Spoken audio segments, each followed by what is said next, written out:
কিছু বলছো না যে? কি ভাবছো?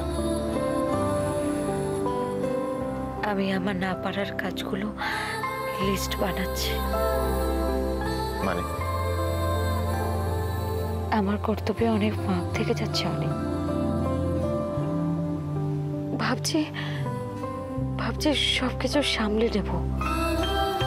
আমি চেষ্টাও করছি, কিন্তু কিছুতেই আমি।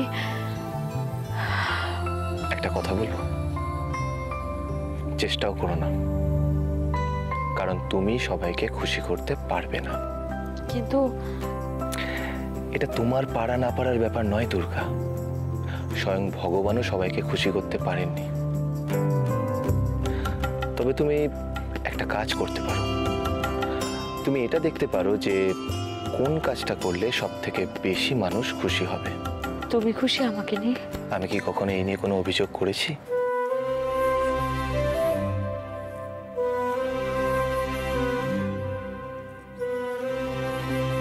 কি হলো, চুপ করে গেলে? মা খুশি নয়, তোমাকে সময় দিতে পারছি না। মা ভাবছেন আমি তোমাকে অযত্ন করছি। আমি তোমার পাশে থাকতে পেরেই খুশি দুর্গা। তুমি আরো এগো। তুমি যত আগে এগোবে আমি তত খুশি হব।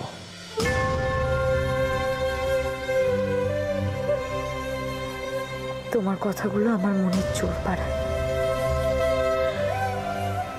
কিন্তু তাও কতগুলো সিদ্ধান্ত আমি নিতে পারি না।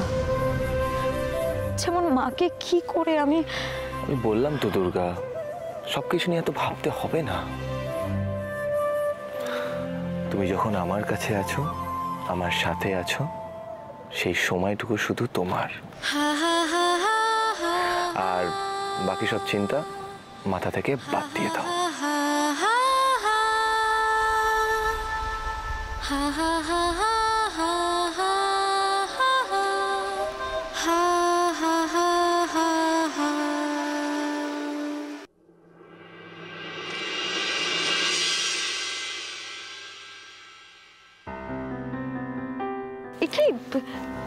কি করছো তুমি?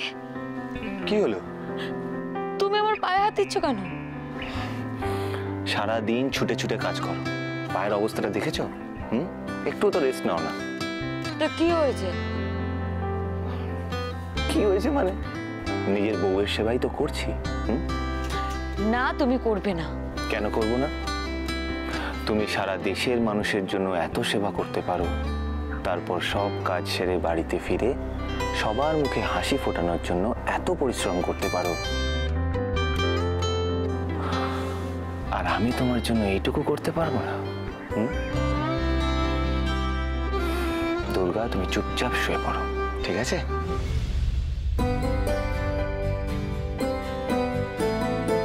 দেখি। ও মা, দেখি মিষ্টি লাগছে। ওরে বাবা, দুর্গাকে পুজো টুজো নিয়ে মাতামাতি করতে তো এর আগে কখনো দেখিনি, কিন্তু কালকে যখন ও পুজোর কথা বললো না, আমি একটু অবাকই হয়েছিলাম। আমি কিন্তু বুঝতে পেরেছি দুর্গা এই দাদার বানানো নিয়মগুলোকে ভাঙতে চাইছে। আরও একটা কারণ হতে পারে জানো, দেখো বছরের প্রথম দিনটা যদি মা কালীর পুজো দিয়ে শুরু হয়, এর থেকে ভালো আর কি হতে পারে বলো? সত্যি খুব বুদ্ধি করে কিন্তু দুর্গা প্রস্তাবটা দিয়েছে। কিন্তু মনি, বড় মা তো এই পুজোটা নিয়ে খুশি নয়। মিমি, মিমি, একসাথে কখনো সবাইকে খুশি করা যায় না। শুধু দেখতে হয় যে আমরা কত বেশি লোককে খুশি করতে পারছি। আর আমরা তো সবাই খুশি, তাই আমরা দুর্গার পাশে থাকবো। আচ্ছা, এরপর থেকে আমরা রোজ ঠাকুর ঘরে ঢুকতে পারবো তো? পারবো। এর আগেই পারতাম জানিস মিমি, কিন্তু ওই যে দুর্গার মতো এতটা সাহস তখন আমরা দেখাতে পারিনি। নারিয়া, পুরো ব্যাপারটা কিন্তু এতটাও সহজ হবে না।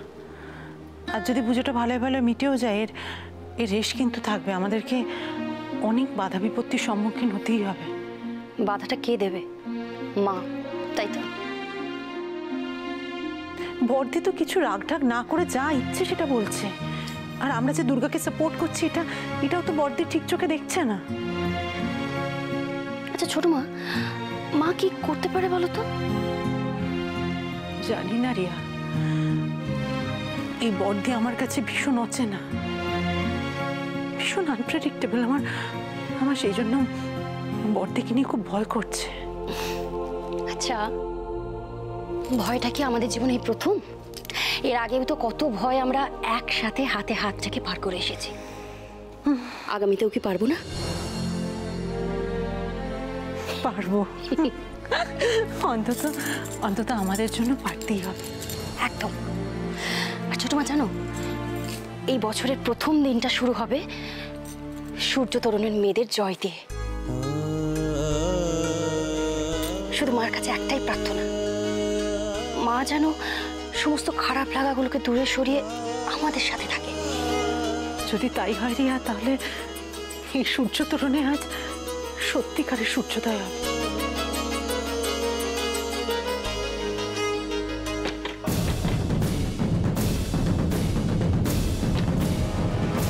দুর্গা, দুর্গা, আমার মনে হচ্ছে দরজাটা জ্যাম হয়ে গেছে, খুব বাজেভাবে আটকেছে, জানো তো? আমার সেটা মনে হচ্ছে না অনি। তাহলে তোমার আবার কি মনে হচ্ছে? দরজাটা কেউ বাইরে থেকে আটকেছে। বাইরে থেকে কে আটকাবে? আমাদের বাড়ি থেকে কোনো বাচ্চা আছে যে বাইরে থেকে আটকে দেবে? তুমি সরো দেখি, আমাকে দেখতে দাও। সরো সরো সরো। অদ্ভুত তো, কেসটা কি হলো বলো তো? আমার মনে হয় বাইরে কেউ আছে। সরো তো। রিয়াদি, রিয়াদি,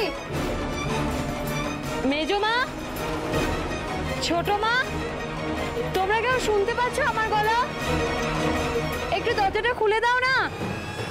এই এই দুর্গা, আমার মনে হচ্ছে বাইরে কেউ নেই, কেউ শুনতে পাচ্ছে না।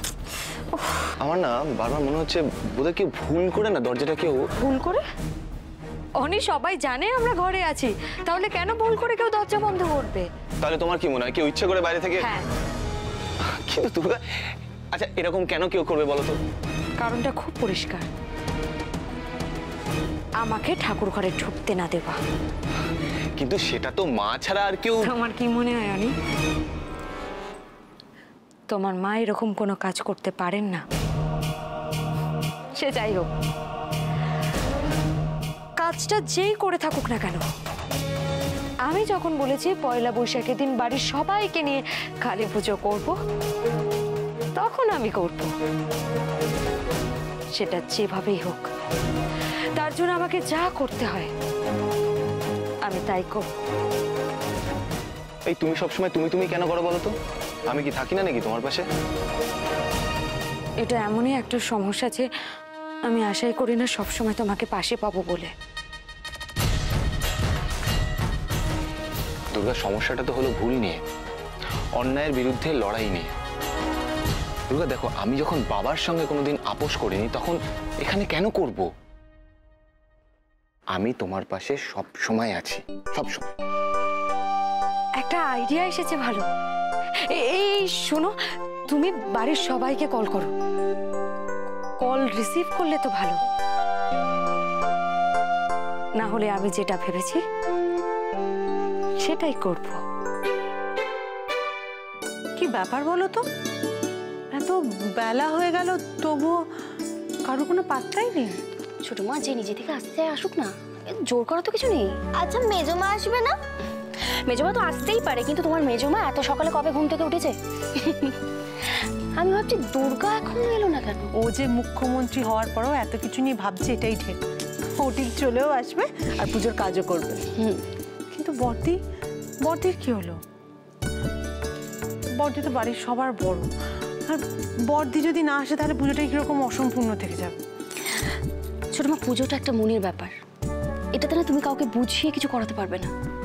তবুও আমি একবার চাই রিয়া, গিয়ে বড়দিকে ডেকে আনি, নাহলে বলবে যে পুজোটা হয়ে গেল, অথচ তোরা আমাকে একবারও ডাকেন। আমি আসছি এক্ষুনি। ঠিক আছিস তো বাবা? ঠিক আছিস তো? ওমা, এই দেখো, এ শুধু ধোঁয়ায় কি হবে গো? তার মানে এসব তোদের জালিয়াতি? এসব ওই মেয়েটার বদ বুদ্ধি, তাই না? আমি দুঃখিত মা। দরজাটা কি হলো? কাল রাতে আপনি আমার সাথে ঠিক যা করেছেন, আমিও ঠিক তাই করলাম। পুজো আজ হবেই।